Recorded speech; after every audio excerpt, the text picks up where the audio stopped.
Christopher, you're a disgrace to this family. Leave. You're not wanted here. Those harsh words came from my dad at my brother Alex's wedding, in front of a room full of people, and Alex didn't stand up for me. I was about to leave, boiling with anger, when... Please help us! We need you! A wedding staff member came asking for help in a moment of crisis. This turned out to be the moment when my dad finally realized who I really was and got quite a surprise. My name is Christopher, and I'm one of two brothers. Our dad, a lawyer, was always tough on Alex and me. Growing up, we had no free time. Between lessons and studying, even playing with friends wasn't allowed. I worked hard to live up to Dad's expectations and to catch up to my brother Alex, who I deeply admired. But no matter how hard I tried, I always felt inferior to Alex and disappointed my dad. The first significant event in my life was taking the entrance exam for a prestigious private school. Knowing it was a long shot, I still tried to get into the school Dad wanted. The result was inevitable. I failed. After that, Dad pretty much ignored me, only speaking to Alex and my mom. So I ended up going to a local public high school. For those 3 years, I constantly felt stressed. Dad continued to ignore me, and so did Alex, which was heartbreaking. You okay?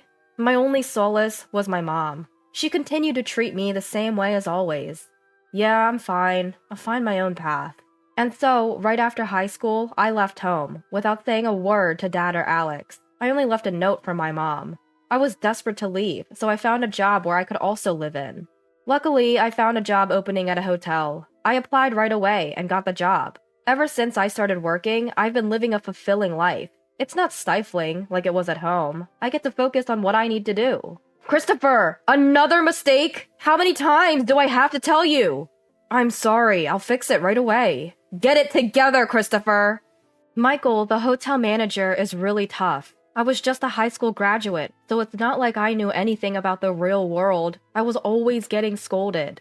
Still, I worked hard every day. But it was a different kind of tough from Dad. Michael actually praised me when I did well, which motivated me to do better. Something memorable happened at the start of the new year. New Year's is the busiest time for the hotel. After completing all the required training, I was finally able to work on my own. That year, it seemed the hotel was more crowded than usual, and the busiest time? Dinner. Guests either gather in a big room to eat, or meals have to be delivered to their rooms, so it's insanely hectic. I was finally able to work by myself, but I was still a rookie, and I knew I was causing the hotel some trouble. Still, I gave it my all. Then, a minor event happened. On New Year's Day, a coworker got the flu, leaving us short-staffed. I worked my tail off. I probably put in twice the hours mandated by state labor laws. Just when you'd think it couldn't get worse, it did. The kitchen sink's pipe broke, right during dinner time. And of course, it's New Year's Day, so no plumber is coming. What a mess! We're stuck! The mood of our manager, Michael, kept getting worse. I took a bold step and said, Michael, can I try fixing the plumbing? I'll sort it out. Michael and the others looked puzzled, but he had no choice. With a hopeful tone, he asked, Christopher, can you do it? Then I got to work on the plumbing. Actually, I had gone to a science-focused high school after failing to get into a private one. There, I gained specialized knowledge in engineering and hands-on experience. Half an hour later, I had somehow managed to fix the pipe. Michael, it's fixed! Michael rushed over and turned the faucet. Water flowed out with force. Everyone in the room smiled. Great job, Christopher! You're my pride and joy. Being raised by Michael felt amazing. We managed to get through the New Year's Day at our hotel. I'll never forget the fulfillment I felt that day. It's fair to say it has shaped who I am today. 15 years have passed since, and I fully adapted to this job. One day, I got a letter from Ma'am after a long time.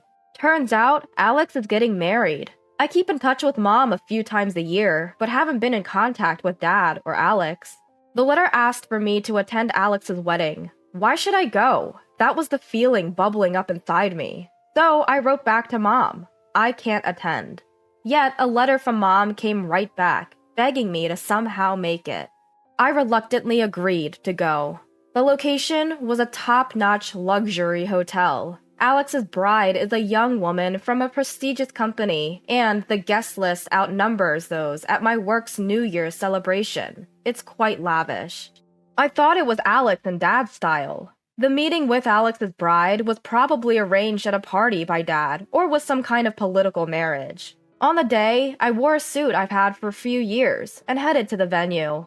I gave my name at the reception and was guided to the waiting room. There were already quite a few people. All looked like high society folks. Must be Alex's bride. The woman with long, beautiful hair in the back. With no one to talk to, I was people watching when I locked eyes with two men.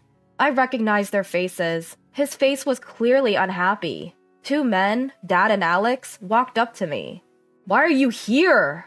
I heard Dad's deep voice. It's been years since I've heard his voice. Is it so wrong to celebrate Alex's wedding?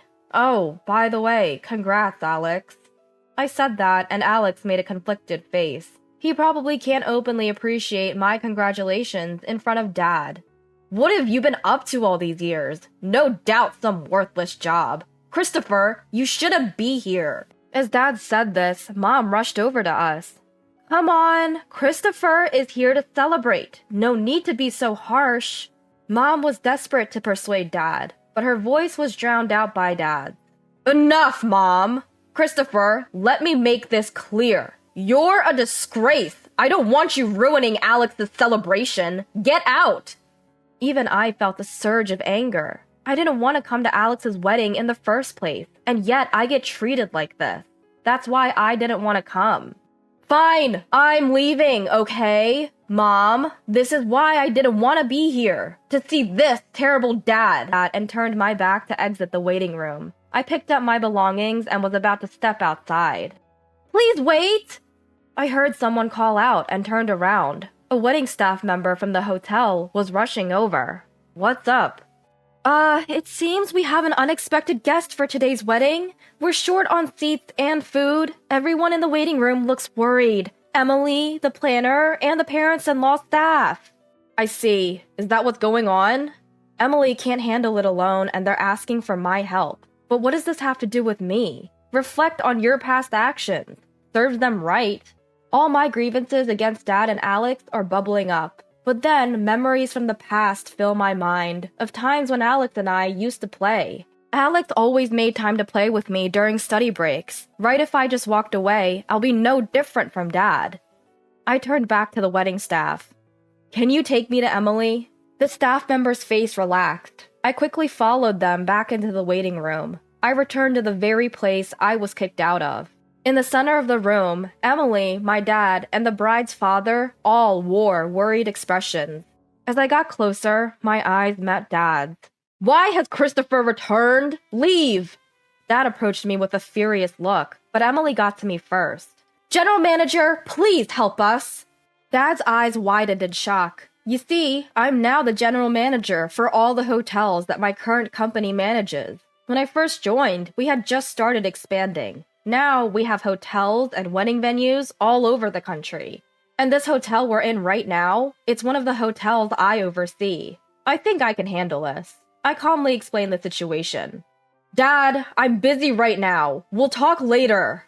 Saying this, I turned back to Emily. Relax, Emily. Get the seats and everything else ready. I'll take care of the food.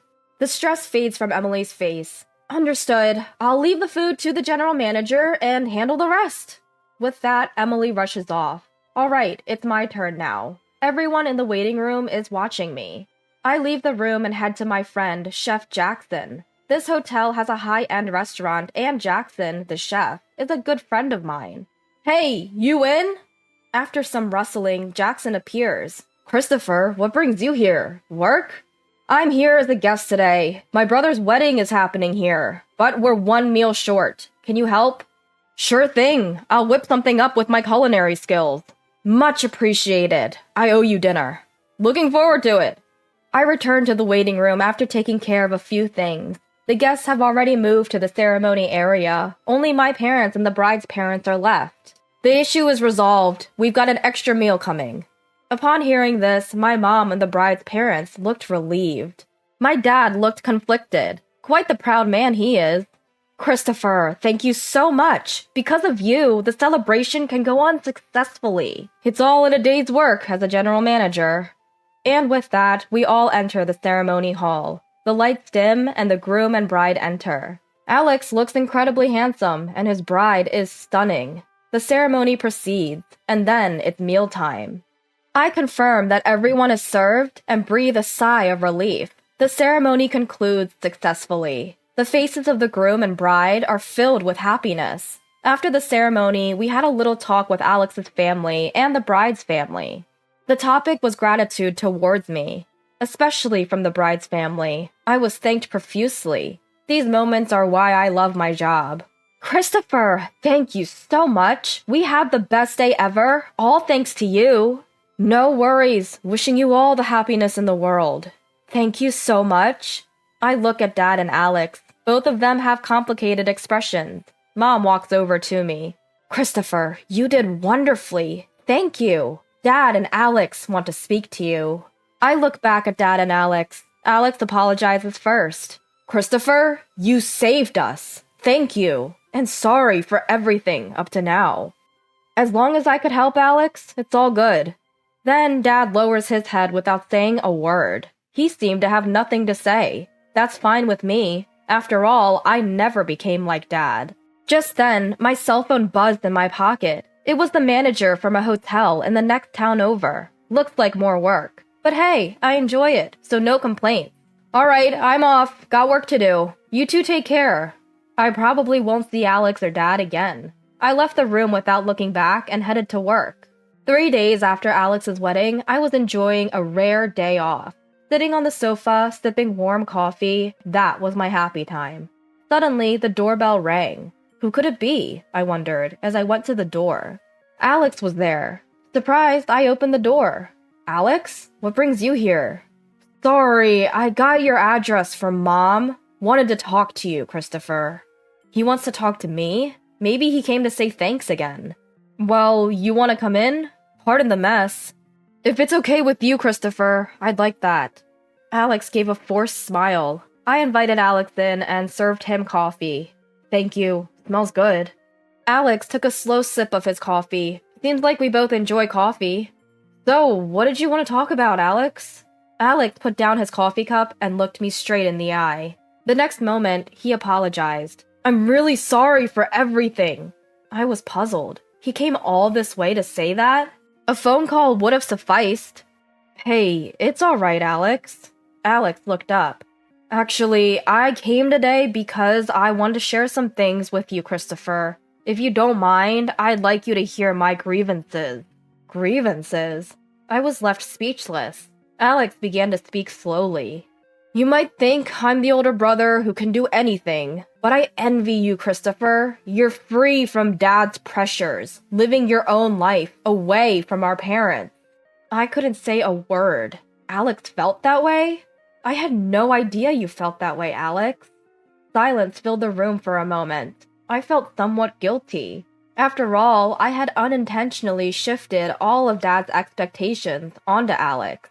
Choosing my words carefully, I spoke. Alex, I'm sorry. I never considered that you were struggling too. My brother smiled weakly. That's just it. It's not your fault, Christopher. I was the weak one. Hearing that, I finally found my words. Alex, I think you've been through struggles I can't even imagine. I truly admire that, but I also want you to know about me. Taking a deep breath, I paused. I needed to collect my thoughts. Alex listened intently to my words, not saying anything. Breaking away from my parents and becoming independent wasn't easy either. The beginning was really tough. Yeah, it's true. We both have our share of hardships. Alex responded. It seemed Alex had more to say. I don't consider myself wise enough to convince Alex, nor do I know the words to do so. So I said what I honestly felt to my esteemed Alex. To be honest, I think you should do what you really want to do, Alex, without worrying about Dad. After pondering my words, Alex stood up, a relieved look on his face. You're right, Christopher. You've helped clear up my inner turmoil. Thank you. No, thank you, Alex, for coming over. I escorted Alex to the door. "I'll come by for coffee again," he said, and left. A natural smile appeared on his face. A month later, a letter arrived from Alex. He had been a lawyer to meet Dad's expectations, but decided to quit and start training as a glass craftsman. Turns out he met his girlfriend at a glass workshop he had been attending as a hobby. "I'm sorry, Alex, for ever doubting you." As expected of Alex, seems he's been disowned by Dad, but Alex's wife is supportive, and he's full of motivation. Dad remains the same, but I know Alex will pull through. Since then, our families started interacting more. There really is something special about the bond between siblings. As I was lost in thought, my mobile phone's alarm went off. Whoa, it's already this time? I have to leave the house. Today, another day awaits on the path I chose, in the job I chose.